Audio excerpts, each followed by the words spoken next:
चलिए स्टार्ट करते हैं आज का सेशन फ्रेंड। टॉपिक है दाब, वायुमंडलीय दाब।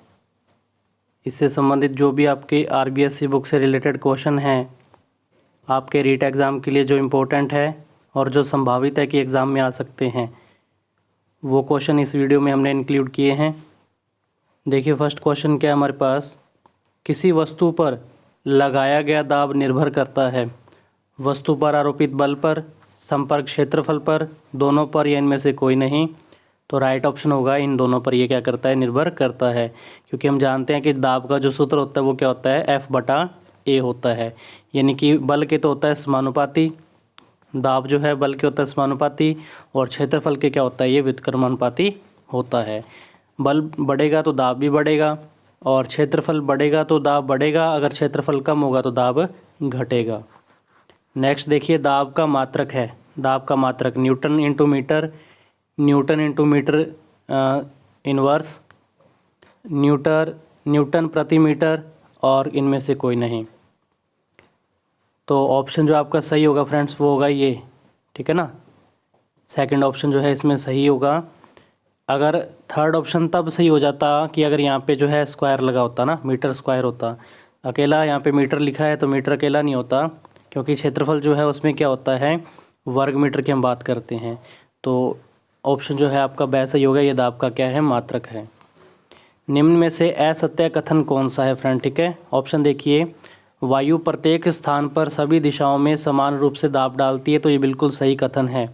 वायुमन दाब में अंतर के कारण हवाएं चलती हैं, बिल्कुल सत्य है। जब तेज हवाएं चलती हैं तो छत के ऊपर वायुदाब अधिक होता है और कमरे के अंदर वायुदाब कम होता है। और नेक्स्ट ऑप्शन है, समुद्र तल पर औसत वायुमंडलीय दाब का मान 1,01,325 पास्कल होता है। तो इनमें से आपको असत्य कथन बताना था, तो ऑप्शन स आपका असत्य कथन है, ठीक है ना। इन्होंने कहा कि जब तेज़ हवाएं चलती हैं तो छत के ऊपर जो वायुमंडलीय जो दाब होता है वो अधिक होता है, तो ये असत्य कथन है। यानी कि छत के ऊपर हवा का जो वेग होता है ज़्यादा होता है, ठीक है ना। वेग ज़्यादा होता है तो दाब क्या होगा, कम होगा, क्योंकि वेग जो होता है जब बढ़ता है तो दाब कम होता है, ठीक है ना। और कमरे के अंदर क्या होगा, वहाँ वेग कम होगा तो वहाँ पे प्रेशर क्या होगा, ज़्यादा होगा। इसी कारण जो है छत जो होती है, टीन की बनी जो छत होती है वो उड़ जाती है, ठीक है ना। तो ये स्टेटमेंट रॉन्ग है, सही मैंने आपको बता दिया इसमें क्या होगा। और ये किस प्रमेय पे आधारित है, ये जो हम कहें ये उदाहरण या अनुप्रयोग, ये बर्नौली प्रमेय के सिद्धांत पर आधारित है। बर्नौली प्रमेय से संबंधित क्वेश्चन भी हम आगे करेंगे। बहुत अच्छे अच्छे जो उदाहरण है वो हमने इसमें इंक्लूड किए हैं, बिल्कुल लास्ट तक वीडियो को देखा कीजिए। चलिए नेक्स्ट देखिए, निम्न में से सत्य कथन कौन सा है। फर्स्ट है, द्रव की स्तंभ की ऊंचाई बढ़ने पर द्रव का दाब भी बढ़ता है, बिल्कुल सत्य। एक ही क्षैतिज पर स्थित बिंदुओं पर जल दाब का मान बराबर होता है, बिल्कुल। गहराई के बढ़ने के साथ द्रव का दाब भी बढ़ता है। तो ये सारे कथन क्या हैं फ्रेंड्स, सत्य हैं, ठीक है ना। क्योंकि हमारे पास एक फॉर्मूला होता है द्रव के दाब का, वो क्या होता है, मान लीजिए द्रव का दाब हम P माने तो ये होता है ρHg। क्या होता है ये, ρHg, ठीक है ना। यानी कि रो यहाँ पे हम बात करेंगे किसकी, इन तीनों में से अगर हम देखें तो H ऊंचाई के लिए आ गया, G गुरुत्वीय त्वरण के लिए आ गया, और रो जो है हम कहें घनत्व की बात करते हैं हम, ठीक है ना। तो ये होता है फॉर्मूला द्रव दाब के लिए। नेक्स्ट देखिए, एक बार किसके बराबर होता है, एक बार किसके बराबर होता है, तो ये होता है 10⁵ पास्कल के बराबर होता है फ्रेंड, ठीक है। नेक्स्ट, वायुदाब कम होने पर पहाड़ी क्षेत्रों में फाउंटेन पेन की इंक बाहर निकल जाती है, बिल्कुल। ऊंचाई पर हाई बीपी वाले व्यक्ति के नाक से खून आने लगता है, ये भी सत्य है। दोनों ही कथन क्या हैं इसमें, सत्य हैं। ऑप्शन है आपका सही हो जाएगा। वीडियो को लाइक कीजिए और शेयर कीजिए अगर आपको इसको अच्छा लगे तो। देखिए नेक्स्ट क्वेश्चन क्या हमारे पास, प्रेशर कुकर में खाना जल्दी व अच्छा पकने का कारण है दाब का बढ़ना, क्वथनांक का बढ़ना, दोनों सत्य हैं या इनमें से कोई नहीं। तो एक हम जानते हैं कि ये फैक्ट होता है कि जो क्वथनांक है क्वथनांक जो होता है वो समानुपाती होता है किसके, दाब के, ठीक है ना। यानी कि दाब बढ़ेगा तो क्वथनांक भी बढ़ेगा, और दाब अगर कम होगा तो क्वथनांक भी क्या होगा, कम होगा। तो यहाँ पे इनमें क्या कहा है कि प्रेशर कुकर में जो खाना जल्दी व अच्छा पकने का कारण क्या है, क्योंकि प्रेशर कुकर जब हम ऊपर से बंद कर देते हैं तो दाब बढ़ जाएगा, तो दाब बढ़ेगा तो क्वथनांक भी क्या होगा, बढ़ेगा। और क्वथनांक जितना बढ़ता है, यानी कि बॉइलिंग पॉइंट जितना अधिक होगा, वो खाना उतना ही क्या होगा, अच्छा पकेगा, हम कहेंगे, ठीक है ना। खाना होगा क्या होगा, अच्छा पकेगा। तो ये दोनों कथन क्या हैं, सत्य हैं फ्रेंड, ठीक है। नेक्स्ट देखिए, दाब घटने के कारण पहाड़ी क्षेत्रों में खाना जल्दी पकता है, देरी से पकता है, दाब का क्वथनांक से कोई संबंध नहीं है, इनमें से कोई नहीं। तो दाब घटने के कारण, वायु दाब की हम बात कर रहे हैं कि पहाड़ी क्षेत्रों में जो है खाना, तो आपका ऑप्शन क्या रहेगा इसमें, ठीक है। तो दाब घट गया तो क्वथनांक भी क्या होगा, घट जाएगा, बॉइलिंग पॉइंट भी क्या होगा, घट जाएगा। तो बॉइलिंग पॉइंट घटने से जो है खाना क्या होगा, जल्दी पक जाता है। और जल्दी पकेगा तो पहाड़ी क्षेत्रों में जो ऐसे अगर खाना पक जाता है तो वो क्या होगा, कच्चा सा ही रह जाएगा। कहने का मतलब जिस सब्जी को बनाने में ज़्यादा टाइम लगता होगा तो वो तो वहाँ जल्दी पक जाएगी, जल्दी मतलब उबलने लगेगी। जल्दी उबलने से वो क्या है कि अच्छे से क्या होगी, पकती नहीं है। तो ये जल्दी यानी कि क्या होगी, वो अच्छे से हम कहें ना, स्वादिष्ट नहीं बनेगी, कहने का मतलब जल्दी पक जाती है वो अपनी बॉइलिंग पॉइंट से पहले। तो ये इसका राइट आंसर होगा ऑप्शन है, ठीक है ना। दाब घटने के कारण पहाड़ी क्षेत्रों में खाना जल्दी पकता है। नेक्स्ट देखिए, निम्न में से असत्य कथन कौन सा है।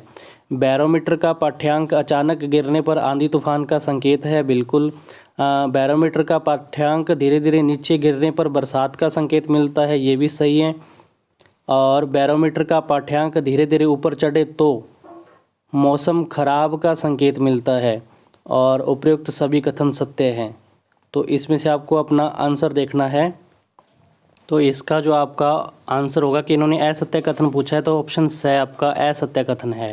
कहने का मतलब ये कहते हैं कि बैरोमीटर का पाठ्यांक धीरे धीरे जब ऊपर चढ़ता है तो मौसम खराब का संकेत है, नहीं। यानी कि ये संकेत किसका होता है असल में, कि मौसम जो है वो साफ़ हो रहा है, ठीक है ना। तो ये ऑप्शन में जो स्टेटमेंट रॉन्ग है, तो ये आपका आंसर हो जाएगा। बाकी ये दोनों ऑप्शन सही हैं, ए और बे। थर्ड मैंने आपको सही बता दिया क्या होता है। यदि गुरुत्वीय बल को नगण्य मान लिया जाए तो किसी द्रव की मुक्त सतह पर लगाया गया दाब उस दाब के अंदर सभी दिशाओं में समान रूप से संचरित होता है। यह है, ये किसका नियम है आपको बताना है। बर्नौली प्रमेय है, पास्कल का नियम है, आर्किमिडीज़ का सिद्धांत है, इनमें से कोई नहीं। तो ये है आपका पास्कल का नियम है, ठीक है ना फ्रेंड। स्टेटमेंट को दोबारा पढ़िए, इंपॉर्टेंट है, और इसका राइट आंसर होगा पास्कल का नियम होता है ये। नेक्स्ट देखिए, पास्कल का नियम उपयोगी है हाइड्रोलिक ब्रेक में, हाइड्रोलिक प्रेस में, हाइड्रोलिक लिफ्ट में, या इन सभी में। तो इन सभी में किसका उपयोग होता है, पास्कल के नियम का उपयोग होता है। स्टार लगा के इसको आप रीड करें, ये इंपॉर्टेंट है। और नेक्स्ट देखिए, बांध के नीचे की दीवार मोटी बनाई जाती है। बांध के नीचे की दीवार मोटी बनाई जाती है, कारण क्या है। ऑप्शन देखिए, गहराई बढ़ने के साथ द्रव का दाब भी बढ़ता है, गहराई बढ़ने के साथ द्रव का दाब घटता है, गहराई बढ़ने के साथ द्रव का घनत्व बढ़ता है, और गहराई बढ़ने के साथ द्रव का घनत्व घटता है। तो इसमें से राइट स्टेटमेंट क्या है कि बांध की जो नीचे की दीवार वो मोटी बनाई जाती है, क्योंकि जैसे जैसे गहराई बढ़ती है वैसे वैसे द्रव का दाब क्या होता है, बढ़ता है, इसलिए जो नीचे की दीवार क्या होती है, मोटी बनाई जाती है फ्रेंड। इसका राइट आंसर हो जाएगा ऑप्शन ए, ठीक है। चलिए नेक्स्ट, तो इस वीडियो को हम यहीं पे समाप्त करते हैं। देखो वीडियो लंबा बन जाता है, इसका सेकंड पार्ट मैं अभी अपलोड कर देता हूँ, और इसको पहले आप ज़रूर देखें, ये इंपॉर्टेंट है, ठीक है ना।